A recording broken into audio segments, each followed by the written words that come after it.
जय हिंद दोस्तों, स्वागत है आप सभी का एक नई वीडियो में। इस वीडियो में हम लोग बात करेंगे ज्ञान बिंदु जीएस एकेडमी के द्वारा जो डेली टेस्ट सीरीज चलाई जा रही है, इसे हम लोग कवर कर रहे हैं, उसी को आगे कंटिन्यू करेंगे। और आज हम लोग कवर करेंगे सोशल साइंस का पोर्शन, जिसमें कुल 50 क्वेश्चन होंगे हिस्ट्री, पॉलिटी और ज्योग्राफी के।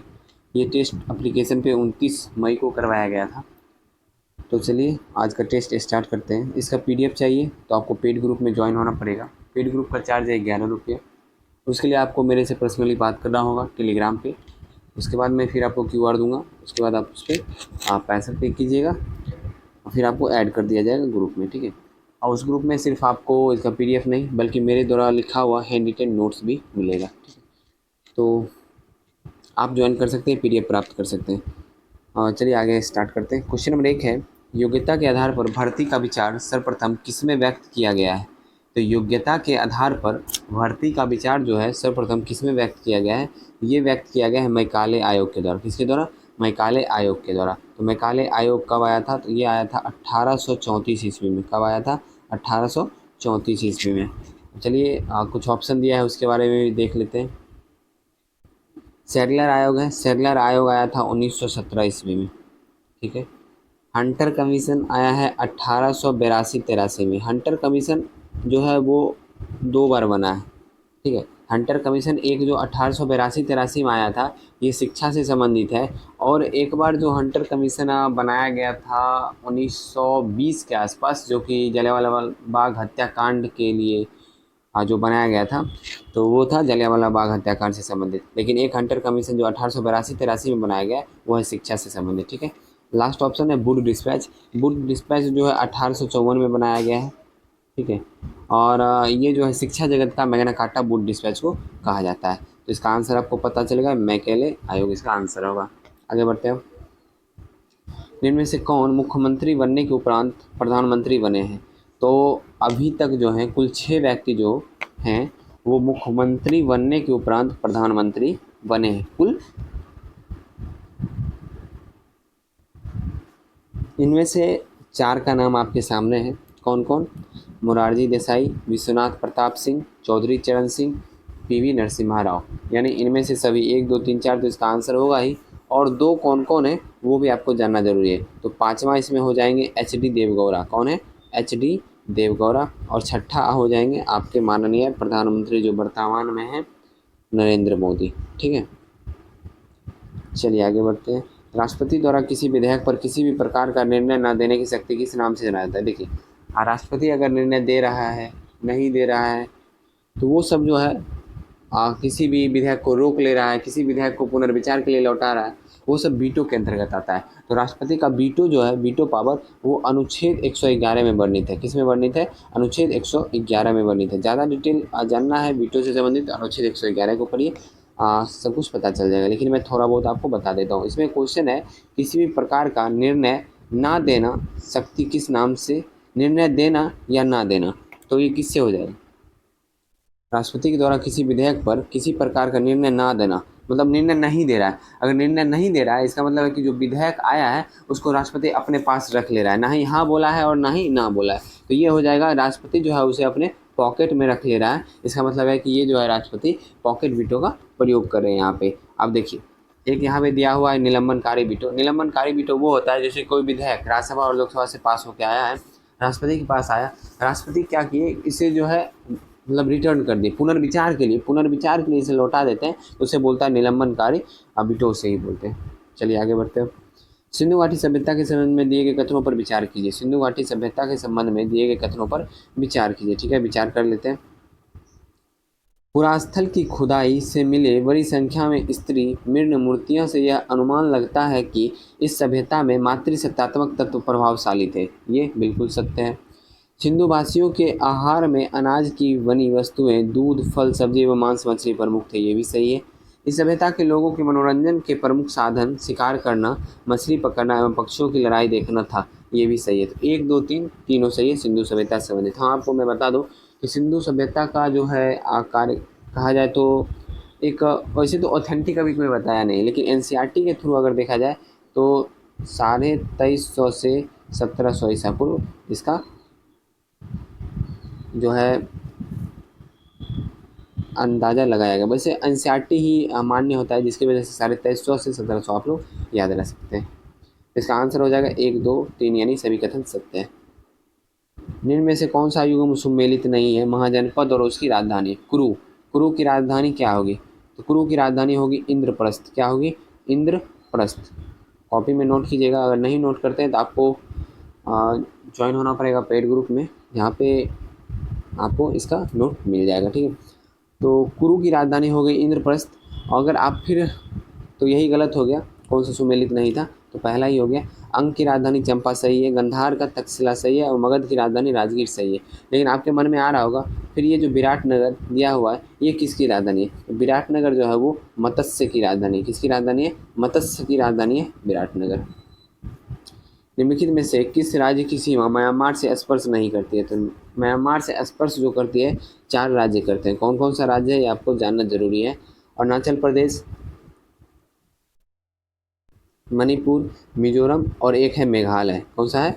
मेघालय। लेकिन असम जो है वो म्यांमार से सीमा स्पर्श नहीं करता है, जिसका आंसर हो जाएगा असम। नेक्स्ट, भारतीय डाक विभाग के द्वारा द्रुत डाक सेवा की शुरुआत किस वर्ष की गई थी? तो द्रुत डाक सेवा की शुरुआत जो की गई है वर्ष 1986 में की गई है। निम्नलिखित में से कौन सा विश्व का कॉफ़ी पोर्ट कहलाता है? आपको पता होगा कॉफ़ी का सबसे बड़ा उत्पादक देश, सबसे ज़्यादा उत्पादक देश कौन सा है? ब्राज़ील है। ब्राज़ील में एक पोर्ट है जिसका नाम है सेंटोस, तो वही सेंटोस पोर्ट को विश्व का कॉफ़ी पोर्ट भी कहा जाता है। यहाँ से बहुत सारा कॉफ़ी का जो है आयात निर्यात होता है इस पोर्ट से। इसका आंसर हो जाएगा सेंटोस पोर्ट। निर्माण के दृष्टिकोण से कौन सा भाग हिमालय की नवीनतम रचना है? तो निर्माण के दृष्टिकोण से कौन सा भाग हिमालय की नवीनतम रचना है? तो ये हो जाएगा शिवालिक हिमालय। कौन सा हो जाएगा? शिवालिक हिमालय जो है नवीनतम और सबसे दक्षिणतम भी भाग यही है, इसे निम्न हिमालय भी बोला जाता है। राज्य विधायिका द्वारा पारित विधेयक जब राज्यपाल की स्वीकृति हेतु लाया जाता है तब राज्यपाल के पास क्या विकल्प होते हैं? राज्यपाल के पास क्या विकल्प होते हैं ये ऑप्शन पढ़ने के बाद पता चलेगा। देखिए, अगर आपको ये जानना है इसके लिए आपको पढ़ना होगा अनुच्छेद 200, ठीक है, और अनुच्छेद 201। अब कौन क्या दिया है अनुच्छेद 200 में, क्या दिया है अनुच्छेद 201 में, वो ऑप्शन में दिया है, मैं पढ़ता हूँ। राज्यपाल उस विधेयक पर अपनी स्वीकृति दे सकता है। हाँ, बिल्कुल दे सकता है, जो कि अनुच्छेद 200 में वर्णित है। राज्यपाल उस विधेयक पर अपनी स्वीकृति सुरक्षित रख सकता है। हाँ, बिल्कुल रख सकता है। इसे भी आप बोल सकते हैं राज्यपाल की वीटो शक्ति। जैसे क्वेश्चन नंबर 2 या नहीं, क्वेश्चन नंबर 3 में दिया हुआ था वीटो, राष्ट्रपति की वीटो शक्ति से संबंधित, तो ये क्वेश्चन नंबर 10 में दिया है राज्यपाल की वीटो शक्ति से संबंधित। तो अनुच्छेद 200 में ये भी वर्णित है। नेक्स्ट, तीसरा है राज्यपाल उस विधेयक को पुनर्विचार के लिए लौटा सकता है। हाँ, ये भी सही है। ये जो है ये तीनों अनुच्छेद 200 में वर्णित है। राज्यपाल विधेयक को राष्ट्रपति के विचाराधीन आरक्षित कर सकता है, ये भी सही है। चारों का चारों ऑप्शन सही है, लेकिन ये जो है राष्ट्रपति के लिए विचाराधीन आरक्षित रखेगा, ये अनुच्छेद 201 में वर्णित है। किसमें? अनुच्छेद 201 में। इसका आंसर उपयुक्त सभी हो जाएगा। भारत के कौन से उपराष्ट्रपति निर्विरोध के रूप में नहीं चुने गए हैं? तो भारत के कुल 3 उपराष्ट्रपति हैं जो निर्विरोध चुने गए। तो वो कौन कौन है आप ये जान लीजिए, फिर आपको पता चल जाएगा कि कौन नहीं चुने गए हैं। डॉक्टर एस राधाकृष्णन जो कि निर्विरोध चुने गए हैं, एम हिदायतुल्लाह निर्विरोध चुने गए, शंकर दयाल शर्मा निर्विरोध चुने गए। तो इसका मतलब है कि ऑप्शन नंबर बी यानी बीबी गिरी जो है ये निर्विरोध नहीं चुने गए। तो इसका आंसर हो जाएगा बीबी गिरी। नेक्स्ट, और अगर आपसे पूछ लेता है कि भारत के कौन से राष्ट्रपति, यहाँ पे उपराष्ट्रपति की जगह पे राष्ट्रपति निर्विरोध के रूप में चुने गए हैं, तो कौन एक राष्ट्रपति हैं जो निर्विरोध चुने गए हैं बताइए?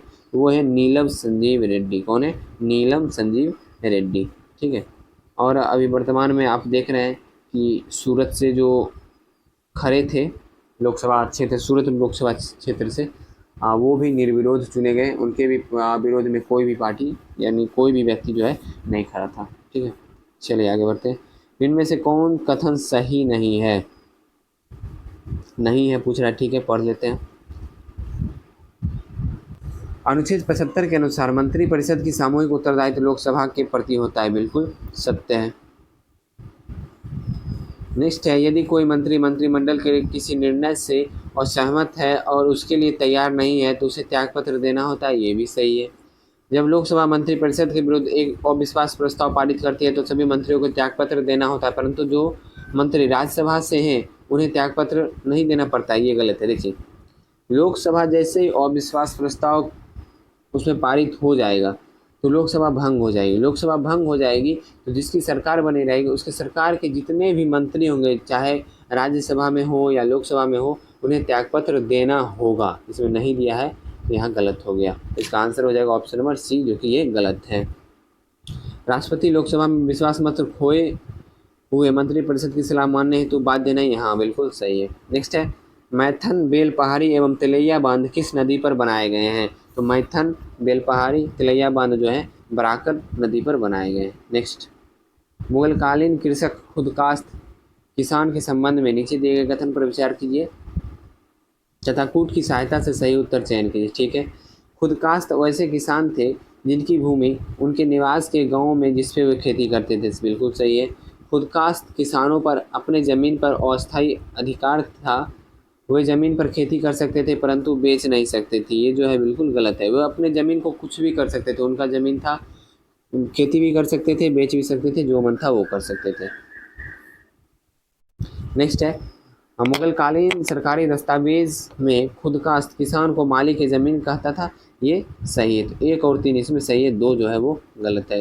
इसमें सही पूछ रहा है, हो जाएगा 1 और 3। लॉर्ड डलहौजी के किस साम्राज्यवादी नीति के कारण भारतीय समाज में असंतोष की भावना जाग उठी और यह असंतोष 1857 के विद्रोह की महत्वपूर्ण पृष्ठभूमि तैयार किया? ऑप्शन पढ़ने पे पता चल जाएगा। गोद निषेध नीति के तहत डलहौजी ने निसंतान राजाओं को अपने उत्तराधिकार गोद लेने की परंपरा समाप्त कर दी। सही है। नेक्स्ट है, 1856 में डलहौजी ने प्रशासनिक कुशलता का बहाना बनाकर नवाब वाजिद अली शाह को गद्दी से हटाकर अवध पर अधिकार कर लिया। ये भी है। डलहौजी का सबसे विवादास्पद कार्य था मुगल बादशाह बहादुर शाह का अपमान। डलहौजी ने 1849 में घोषणा कर दी बहादुर शाह के बाद सभी मुगल को लाल किला छोड़ना पड़ेगा। ये भी सही है। मतलब ये तीनों जो है असंतोष का कारण था, इसमें से सभी हो जाएगा। हिमालय के निर्माण में कौन सा सिद्धांत सर्वमान्य है? तो हिमालय के निर्माण में प्लेट विवर्तनिक सिद्धांत जो है सर्वमान्य है। और प्लेट विवर्तनिक सिद्धांत किस वैज्ञानिक के द्वारा दिया गया है, ये आप मुझे कमेंट में बताइएगा। और कब दिया गया है, ये भी बहुत इंपॉर्टेंट क्वेश्चन है, एग्जाम में पूछा गया है कि प्लेट विवर्तनिक सिद्धांत कब दिया गया है। ये क्वेश्चन एग्जाम में पूछा गया। नेक्स्ट, प्रायद्वीपीय भारत की नदियों में से कौन सी विशेषता नहीं पाई जाती है? प्रायद्वीपीय भारत की नदियाँ बरसाती हैं तथा यह जल के लिए मानसून पर पूरी तरह आश्रित है। ये जो है सही है। प्रायद्वीपीय भारत की नदियाँ हिमालय की नदियों से अधिक पुरानी है। ये भी सही है। प्रायद्वीपीय भारत की नदियाँ अपनी वृद्धावस्था में पहुंच गई है। ये भी सही है। प्रायद्वीपीय भारत की सभी नदियाँ का प्रवाह पश्चिम की ओर होती है। ये बिल्कुल गलत है। पश्चिम की ओर भी होती है, पूर्व की ओर भी होती है। कुछ नदियाँ जो हैं वो बंगाल की खाड़ी में जाकर भी गिरती है, कुछ नदियाँ जो हैं अरब के सागर में जाकर भी गिरती हैं। इसलिए ये आंसर जो है ऑप्शन नंबर डी इसका आंसर हो जाएगा, जो कि गलत है। नेक्स्ट है, निम्नलिखित में से किन वकीलों ने असहयोग आंदोलन के आरंभ होने पर अपनी वकालत त्याग दी थी? ये हो जाएगा आसफ अली, सैफुद्दीन किचलू, सी राजगोपालाचारी, टी प्रकाशम। ये सभी जो हैं असहयोग आंदोलन के आरंभ होने पर अपनी वकालत जो है वो त्याग दिए थे। 1, 2, 3, 4 आंसर हो जाएगा। नेक्स्ट है, राज्य परिषद की जगह राज्यसभा तथा जनता के सदन के स्थान पर लोकसभा शब्द का कब अपनाया गया? तो ये अपनाया गया है 1954 में। कब अपनाया गया है? 1954 में। नेक्स्ट है, इनमें से किस एक विभाग की स्थापना अलाउद्दीन खिलजी द्वारा राज्य की राजस्व कार्य प्रणाली को सुधारने के लिए की गई है? तो अलाउद्दीन खिलजी द्वारा राज्य की राजस्व कार्य प्रणाली को सुधारने के लिए किया गया है दीवान ए मुस्तखराज। क्या किया गया है? दीवान ए मुस्तखराज। दीवान ए मुस्तखराज जो है वो अलाउद्दीन खिलजी के द्वारा शुरू किया गया राजस्व कार्य प्रणाली को सुधारने के लिए। चलिए आगे देख लीजिए, दीवान ए कोही जो संबंधित है वो कृषि से संबंधित है और इसकी शुरुआत किया गया है MBT मोहम्मद बिन तुगलक के द्वारा। नेक्स्ट है, दीवान ए अर्ज जो है वो सेना से संबंधित है और इसकी शुरुआत बलबन किया था। और दीवान ए इंसा संबंधित है पत्राचार से। आगे बढ़ते हैं, राज्यसभा के सभापति तथा उपसभापति से संबंधित प्रावधान संविधान के किस अनुच्छेद में है? तो राज्यसभा के सभापति एवं उपसभापति से संबंधित जो प्रावधान है वो संविधान के अनुच्छेद 89 में। किसमें? अनुच्छेद 89 में। ठीक है। और अनुच्छेद 93 में है लोकसभा का एक सभापति और एक उपसभापति होगा। अनुच्छेद 93 वर्णित है। अनुच्छेद 80 में वर्णित क्या है? अनुच्छेद 80 में राज्यसभा वर्णित है और अनुच्छेद 81 में लोकसभा वर्णित है। ठीक है। तो आगे बढ़ते हैं। निम्नलिखित में से किसने जौनपुर नगर की स्थापना की थी? देखिए, जौनपुर नगर की स्थापना जो है जौना खां जिनका बचपन का नाम था जौना खां। जौना खां किनके बचपन का नाम था? तो मोहम्मद बिन तुगलक के बचपन का नाम था जौना खां। उन्हीं के नाम पर उनके चचेरे भाई जो फिरोज शाह तुगलक थे, उन्होंने जौनपुर नगर की स्थापना किया था। तो इसका आंसर हो जाएगा फिरोज शाह तुगलक के द्वारा जौनपुर नगर की स्थापना किया गया था अपने चचेरे भाई के नाम पे, जो है मोहम्मद बिन तुगलक। मोहम्मद बिन तुगलक का बचपन का नाम था जौना खां। आगे बढ़ते हैं। राजा राम मोहन राय और डेविड हेयर निम्नलिखित में से स्थापना से जुड़े थे। तो हिंदू कॉलेज की स्थापना से जुड़े थे राजा राम मोहन राय और डेविड हेयर। ठीक है, और आपको मैं बता दूं, और इसकी जो स्थापना हुई 1817 ईस्वी में हुई है। ठीक है, एक इम्पॉर्टेंट है संस्कृत कॉलेज। संस्कृत कॉलेज की स्थापना जो है जोनाथन डंकन के द्वारा किया गया था। ये भी अंग्रेज थे, और इनके द्वारा इसलिए किया गया था कि भारतीय भाषा जो थी उसे समझने के लिए अंग्रेजों को आसानी हो। नेक्स्ट, भारतीय राष्ट्रीय कांग्रेस के किस अधिवेशन ने गांधी इरविन समझौता स्वीकृत किया था? तो गांधी इरविन समझौता जो है कराची अधिवेशन जो हुआ था 5 मार्च 1931 को, 5 मार्च 1931 को हुआ था। इसी में स्वीकृति हुई थी गांधी इरविन। चलिए आगे बढ़ते हैं। अब नीचे दिए गए सूची को सुमेलित कीजिए। ठीक है, सुमेलित कर दिया जाएगा। इसमें है जोजिला, जोजिला हो जाएगा बृहद हिमालय, सही है। नेक्स्ट है बनिहाल, बनिहाल पीर पंजाल हो जाएगा। फोटूला, फोटूला हो जाएगा जास्कर श्रेणी, और खारदुंगला हो जाएगा लद्दाख श्रेणी। तो इसका आंसर हो जाएगा 1, 3, 2, 4, ऑप्शन नंबर डी। नेक्स्ट है प्रायद्वीपीय पठार की सीमा निर्धारण से संबंधित नीचे दिए कथनों में से कौन सा सुमेलित नहीं है? तो उत्तर पश्चिम जो हो जाएगा, इसमें कौन सा सुमेलित नहीं है? उत्तर पश्चिम दिल्ली कटक सही है। पूरब में राजमहल पहाड़ी, ये भी सही है। पश्चिम में महादेव श्रेणी, यही गलत है। ऑप्शन नंबर सी जो है इसमें गलत है, और वही पूछ रहा था। और दक्षिण में कार्डेमम की पहाड़ी, ये भी सही है। महादेव श्रेणी जो है ये मध्य प्रदेश में, तो ये मध्य में आ जाएगा। कहाँ है? मध्य प्रदेश में। ठीक है, नेक्स्ट आगे बढ़ते हैं। निम्नलिखित में से कौन सी पहाड़ी महाराष्ट्र में अवस्थित नहीं है? अभी जस्ट मैंने आपको बताया कि महादेव श्रेणी यानी महादेव पहाड़ी जो है वो एमपी में है, ना कि महाराष्ट्र में। तो इसका आंसर ऑप्शन नंबर बी हो जाएगा, जो महाराष्ट्र में नहीं है। बाकी ग्वालियर, ग्वालीगढ़, सतमाला और हरिश्चंद्र ये सभी जो है महाराष्ट्र में अवस्थित हैं। लोकसभा के कार्य सलाहकार समिति में कितने सदस्य होते हैं? तो लोकसभा के कार्य सलाहकार समिति में कुल 15 सदस्य होते हैं। नेक्स्ट है मेरे लिए राष्ट्रीयता एक ऐसी पवित्र भावना है जो मानव हित तथा मानव प्रगति का श्रमी प्रकरण है। यह युक्ति किसकी थी? तो यह युक्ति जो है वो मेजनी की थी। नेक्स्ट है निम्नलिखित कथनों पर विचार कीजिए। मुख्य न्यायाधीश के पद रिक्त होने पर राष्ट्रपति कार्यकारी मुख्य न्यायाधीश नियुक्त कर सकता है।